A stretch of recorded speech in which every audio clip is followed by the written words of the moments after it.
Gross domestic product, GDP, is a measurement of the total size of a country's economy.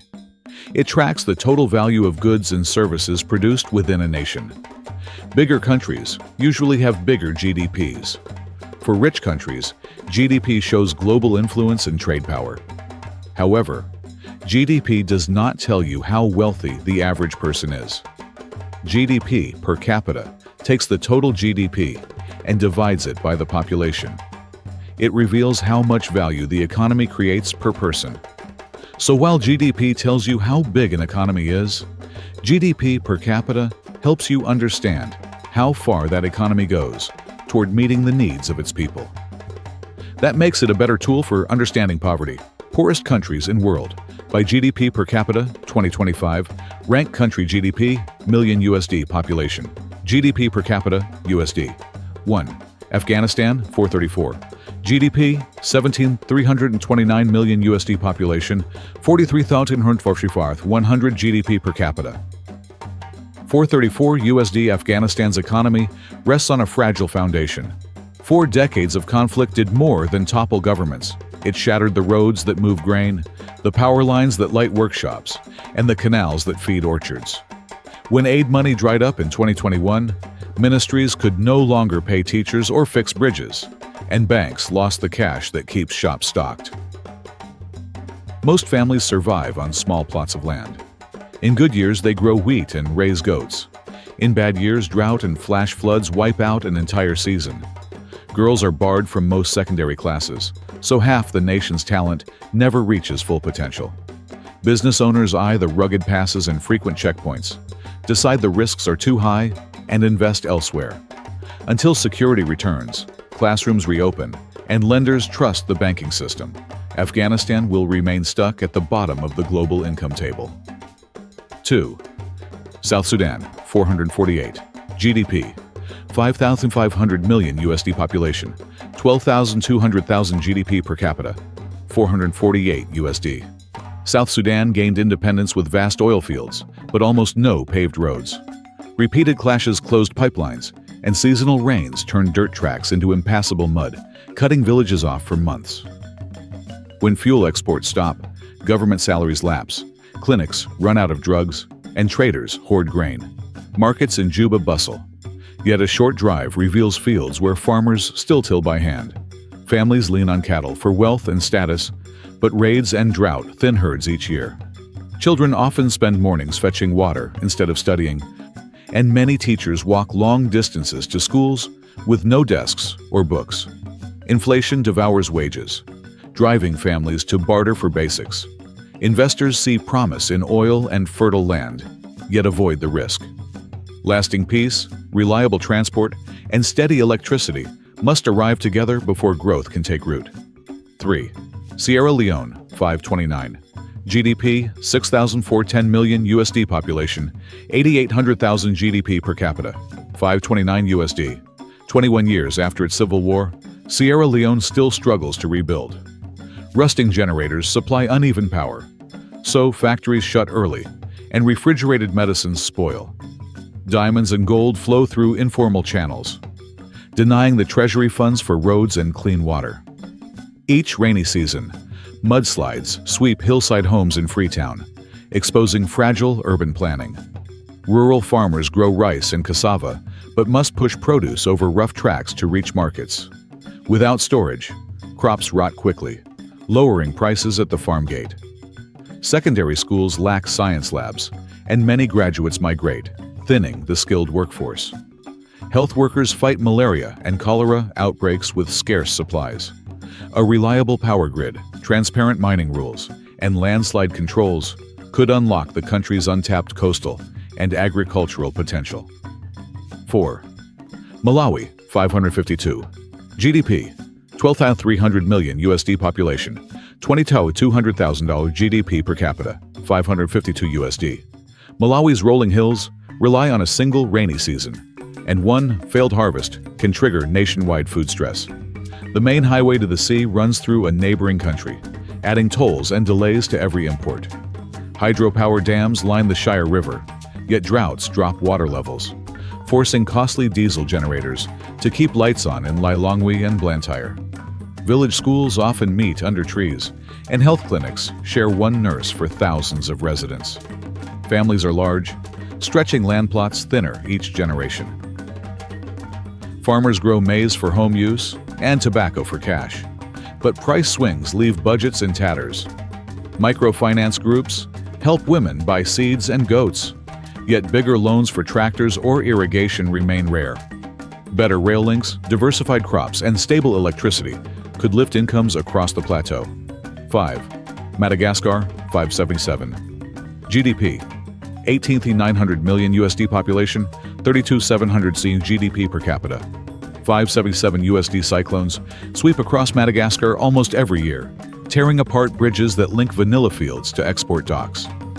When roads close, coastal profits never reach the central plateau, and inland clinics go without medicines. Corruption claims a slice of every construction budget, leaving half-finished schools to crumble in the sun. Deforestation for charcoal strips topsoil, reducing crop yields and muddying rivers. Tourists flock to baobab alleys and lemur reserves, but many resorts import food and hire staff from larger towns, limiting local gains. Rice farmers still plant by hand, and few can afford fertilizer when prices rise. Solar panels dot some villages, yet battery costs keep lights dim. Stronger anti-graft measures, cyclone-resistant roads, and credit for small producers would spread Madagascar's natural wealth far beyond its beaches. 6. Central African Republic, 582. GDP, 3,200 million USD population, 500,000 GDP per capita, 582 USD. The Central African Republic sits on gold, diamonds, and dense forests, but convoy drivers count dozens of armed checkpoints on the road to Bangui. Each toll raises food prices, and many trucks never reach their destination. Only one home in 5 has electricity.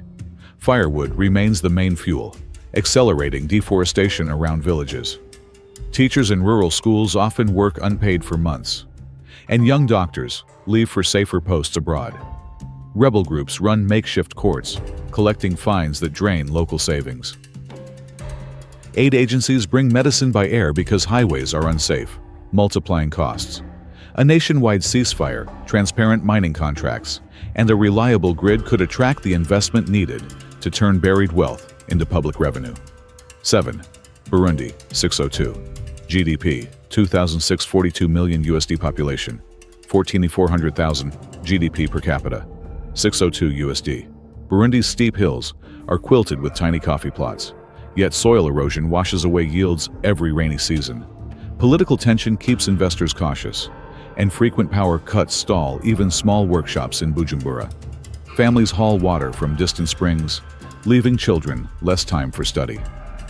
With little flat land, urban expansion devours farmland, pushing food prices higher. Coffee earnings depend on global buyers, but farmers see only a fraction of final sale prices. Youth unemployment sends many across borders in search of work, draining local talent. Terraced farming, stable governance, and a regional power link would help keep both soil and young professionals at home. 8. Mozambique, 668. GDP, 23,800 million USD population, 35,600,000 GDP per capita. 668 USD. Mozambique's coastline promises gas wealth, yet insecurity in Cabo Delgado halted the flagship LNG plant.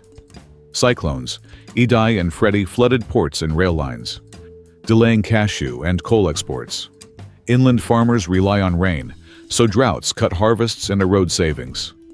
A 2016 hidden debt scandal shook public trust and made foreign lenders wary. Coastal tourism rebounds, but profits rarely reach inland villages where clinics lack electricity. Community groups now plant mangroves to buffer future storms, yet need capital for larger projects. Widespread security, transparent budgets, and resilient infrastructure could turn natural gas and tourism into reliable national income.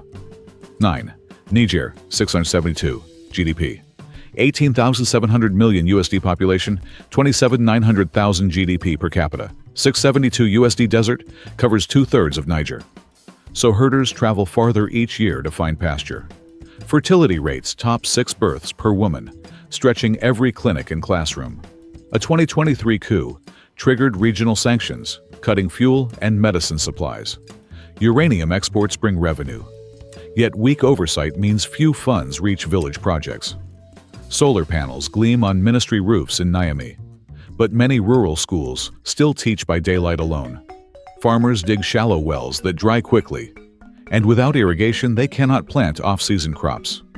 Lifting sanctions, expanding drip irrigation, and enforcing transparent mining royalties would give families more stable incomes and reduce pressure on fragile lands.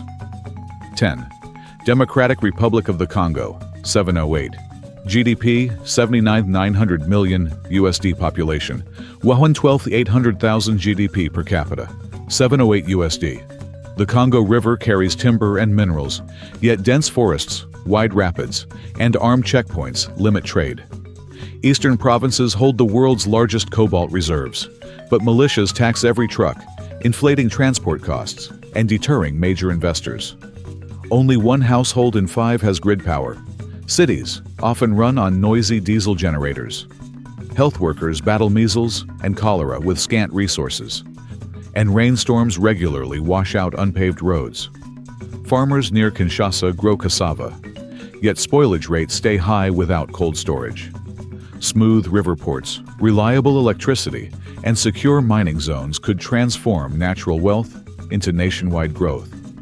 But progress depends on consistent law enforcement and transparent contracts. Why do countries become poor? Poverty is not an accident. It is the sum of choices, events, and missed opportunities. War is the quickest route to ruin. A 2023 World Bank review reported that for each month of conflict that occurs in a country, the national GDP falls by an estimated 2%. Corruption follows close behind. When leaders steal money meant for the development, growth stalls. Hospitals, schools, roads, safety nets, and public trust wither. Commodity dependence deepens the cycle. A single crop or mine can collapse when prices fall, starving the treasury. Breaking free starts with security, honest rule, and steady investment in people and basic infrastructure. Once these pillars stand, private capital follows, jobs grow, and poverty rates begin to fall.